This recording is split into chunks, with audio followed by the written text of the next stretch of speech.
Circuit మీద ఉండే effect ఎటువంటిది, ఇవన్నీ కూడా స్టెప్ బై స్టెప్ మనం తెలుసుకుంటాము ఈ లెక్చర్ లో. First of all series RLC AC circuit అంటే elements resistance, inductance and capacitance ఈ మూడు కూడా ఒకదానికొకటి సిరీస్ లో కనెక్ట్ అయ్యి ఆ టోటల్ కాంబినేషన్ అనేది ఏసీ సోర్స్ కి కనెక్ట్ అయినట్లయితే ఆ కాంబినేషన్ నే సిరీస్ ఆర్ఎల్సి ఏసీ సర్క్యూట్ అని పిలవడం జరుగుతుంది. ఓకే, సప్లై వోల్టేజ్ ని V తో ఇండికేట్ చేస్తున్నాం.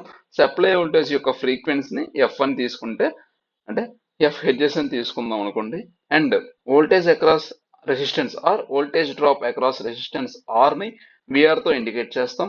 Voltage across inductance VL indicate చేస్తాం. కెపాసిటెన్స్ వోల్టేజ్ ని VC తో ఇండికేట్ చేయడం జరుగుతుంది. ఓకే, మనకి ఆల్రెడీ తెలుసు సిరీస్ లో ఏ క్వాంటిటీ కామన్ గా ఉంటుందా, కరెంటా లేదా వోల్టేజా? కరెంట్. సిరీస్ లో కరెంట్ కామన్ ఉంటుంది. సో నెట్వర్క్ కరెంట్ ఎంతైతే మనం క్యాలిక్యులేట్ చేస్తామో అదే కరెంట్ రెసిస్టెన్స్ లో ఫ్లో అవుతుంది, అదే కరెంట్ ఈ ఇండక్టర్ లో ఫ్లో